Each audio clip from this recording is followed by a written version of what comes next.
Hola a todos, mi nombre es Mara Figueroa, estoy haciendo un postdoctorado en el Laboratorio de Propulsión a Chorro en Estados Unidos y soy miembro del grupo de trabajo 2 de siglas. En esta oportunidad les vengo a contar un poco sobre geodinámica, modelos extendidos de trayectorias y modelos de predicción de trayectorias. A lo largo de esta presentación voy a hacer referencia a Argentina, que es nuestro caso de estudio, y al marco de referencia oficial de Argentina, que es POSBAR 07 o Posiciones Geodésicas Argentinas 2007, el cual está basado en ITER-F 2005 y tiene como época convencional o época de realización a la época 2006.632. De ahora en más, cuando me refiera a la época convencional, voy a decir simplemente 2006. Este marco de referencia está mantenido y materializado utilizando RAMSAC, que es la red argentina de monitoreo satelital continuo. Gracias a la tecnología GNSS podemos hoy en día obtener coordenadas con precisiones milimétricas. Y es gracias a estas precisiones que podemos observar que la Tierra no está fija. La corteza terrestre se deforma debido a las interacciones entre placas tectónicas y otros efectos geodinámicos. Y como estas coordenadas se expresan en marcos de referencia de alta estabilidad, estos marcos también son sensibles a estos efectos geodinámicos y por lo tanto deben ser tenidos en cuenta. Pero ¿cómo afecta esto a los ingenieros topógrafos, los ingenieros agrimensores? Supongamos que queremos medir un lote, una parcela, y vamos con nuestro GPS y lo colocamos en todos los vértices de esa parcela. Si queremos expresar esas coordenadas en el marco de referencia oficial, lo que hacemos es procesar los archivos de observación del GPS junto con el archivo de observación de alguna estación permanente o continua GNSS que esté cerca. El problema es que esa estación continua tiene coordenadas en la época convencional 2006 y la distancia que había entre esa estación continua y cualquier vértice de nuestra parcela en 2006 no es la misma a la distancia que hay entre esa misma estación continua y el mismo vértice de la parcela en la época de medición, por ejemplo, 2015. Todo se movió. Eh, Esas dos distancias pueden diferir en valores que pueden superar la tolerancia que tenemos para este tipo de trabajos y por lo tanto nos interesa saber por qué pasa esto. Acá en este caso, por ejemplo, tenemos esta imagen, es como una vista superior de la posición de una estación continua GNSS en Mendoza, Argentina, y tenemos en el eje X la componente este y tenemos en el eje Y la componente norte. Y podemos ver que la posición de la estación en la época convencional 2006 no es la misma a la posición de la estación en la época de medición 2015, por ejemplo. Pero ¿qué pasó en el medio? Tenemos un desplazamiento que vemos que es lineal y es debido a la velocidad de las placas tectónicas, velocidad intersísmica o entre sismos. Tenemos un salto que llamamos un desplazamiento instantáneo producido por un sismo, por lo cual lo llamamos desplazamiento cosísmico. Y después tenemos desplazamiento de formación claramente no lineal que parece desacelerarse con el tiempo, que es producto de lo que llamamos deformación posísmica o después del sismo. Lo bueno es que esta diferencia se puede cuantificar eh, y se puede modelar. Eh, lo que necesitamos conocer es cuál es la velocidad o el cambio en la posición tanto para la estación continua como para los vértices de nuestra parcela. Para el caso de la estación continua específicamente, nosotros podemos conocer cómo cambia la posición con el tiempo porque estas estaciones están operando continuamente, entonces eh, tenemos cada uno de estos puntitos azules que ustedes ven acá es la posición diaria. Tenemos el panel superior que muestra la componente norte, el panel del medio que muestra la componente este y el panel inferior que muestra la componente arriba, y vemos cómo la posición va cambiando con el tiempo. Acá podemos ver también cómo hay desplazamiento lineal debido a la deformación intersísmica. Podemos ver los saltos cosísmicos y podemos ver claramente la deformación no lineal que precede a cada uno de esos sismos. También vemos que estas posiciones, esta posición diaria, estos puntitos azules, se pueden predecir con ese modelo rojo, esa línea que va por el medio de todas esas posiciones. Y ese modelo es lo que conocemos como modelo extendido de trayectorias.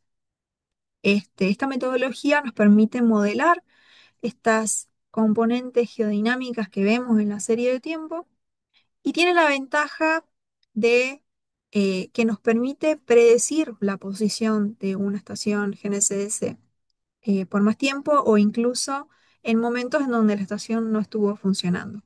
Comparte la misma base del modelo de velocidad constante y tiene una desventaja, que es que algunas de las componentes modeladas no son ortogonales entre sí, por lo cual se genera contaminación entre las señales. ¿Cuáles son las componentes del modelo extendido de trayectorias? Tenemos funciones lineales que utilizamos para modelar esta velocidad intersísmica. Tenemos funciones de Heaviside, saltos, que utilizamos para modelar tantos saltos cosísmicos como saltos producidos por cambios de equipo o cambios de monumentación. Tenemos senos y cosenos que utilizamos para modelar señales periódicas, que pueden ser, por ejemplo, anuales o semianuales. Y tenemos funciones logarítmicas o exponenciales que utilizamos para modelar la deformación postsísmica. Gracias entonces a este modelo extendido de trayectorias podemos conocer cómo es la velocidad o el cambio en la posición, mejor dicho, de las estaciones continuas GNSS. Pero ¿qué pasa con todos los demás puntos, por ejemplo, los vértices de nuestra parcela, que no tienen monitoreo continuo? Podríamos, por ejemplo, aplicar una transformación de Helmert para llevar todas las coordenadas en la época de la medición a la época convencional del marco de referencia. Recordemos que la transformación de Helmert es una transformación que utiliza 6 o 7 parámetros, los cuales 3 son traslaciones, 3 son rotaciones y uno es la escala, para llevar de un sistema de referencia a otro. Pero ¿qué pasa? Como podemos ver en este video, acá es la etapa intersísmica, vemos que hay deformación, se va acercando al momento del sismo, donde se produce la mayor deformación, y después vemos esta deformación remanente posísmica. Como podemos observar, las áreas que están más cerca del sismo tienen una deformación mucho mayor que las zonas que están más alejadas del epicentro del sismo. Por este motivo no podemos utilizar una transformación de Helmert porque este tipo de transformaciones son lo que se denomina transformación de cuerpo rígido, que quiere decir que aplicamos la misma transformación en todos los puntos. Los mismos parámetros de rotación, traslación y escala se aplican por igual a todos los puntos. Y como vimos en ese video anteriormente, nosotros tenemos deformación que no es homogénea, tenemos deformación interna de la red, deformación diferenciada, y no podemos aplicar los mismos parámetros a todos los puntos. ¿Cuál es la solución entonces a este problema? Definir lo que llamamos modelo de predicción de trayectorias. Es un modelo que es continuo tanto en espacio como en tiempo. ¿Qué quiere decir continuo en espacio? Que es aplicable a cualquier parte del territorio nacional, y en tiempo que nos permite transformar coordenadas de cualquier época y llevarlas a la época convencional o entre épocas incluso. Gracias a estos modelos de predicción de trayectorias podemos conocer el comportamiento de estos puntos de interés que no tienen monitoreo continuo. Este modelo nos permite entonces acceder a marcos de referencia geodésicos, accediendo a la época convencional del marco de referencia, utilizando coordenadas que fueron medidas después eh, de sismos grandes. Con lo cual podemos llevar nuestra medición en la época actual a la medición a la época convencional del marco de referencia y acceder al marco de referencia de esta forma. En el caso de Argentina, el modelo de predicción de trayectorias para Argentina se llama VELAR. ¿Cuáles son las componentes del modelo de predicción de trayectorias para Argentina? Me gusta pensar en este tipo de modelos como un modelo grande que engloba modelos más chiquitos para cada una de las componentes de los procesos geodinámicos que mencionamos, que son independientes entre sí. Para el caso de velar, tenemos un modelo de deformación intersísmica, tenemos dos modelos de deformación cosísmica para los dos grandes sismos que influenciaron el territorio nacional, y dos modelos de deformación posísmica, uno para cada uno de estos dos sismos que mencionamos. ¿Cómo generamos cada uno de estos submodelos? Para la componente intersísmica, tomamos las velocidades intersísmicas que podemos ver en las estaciones continuas GNSS, que son las que modelamos con el modelo extendido de trayectorias, y las interpolamos utilizando colocación mínimos cuadrados a una grilla homogénea. Acá pueden ver en esta imagen las flechitas azules son los datos de entrada, son las velocidades en las estaciones continuas GNSS, y las flechitas rojas son las velocidades que interpolamos a todos los otros puntos de esta grilla regular. Esto es para la primera versión de Velar, y después una versión mejorada con muchos más datos de entrada y una grilla mucho más densa de interpolación para la nueva versión de Velar. La componente posísmica. Los modelos posísmicos los tratamos de una forma similar a los modelos intersísmicos. Para este caso, lo que tomamos fue de nuevo, la componente que ajustamos como parte del modelo extendido de trayectoria en las estaciones continuas. En este caso tomamos la amplitud que multiplica a la función logarítmica que modela eh, la deformación posísmica, y esas amplitudes, que son tanto amplitudes para la componente este y amplitudes para la componente norte, de desplazamiento, las interpolamos también utilizando colocación por mínimos cuadrados a una malla regular eh, sobre la superficie. De esta forma podemos conocer cómo es la deformación posísmica en puntos donde no tenemos monitoreo continuo.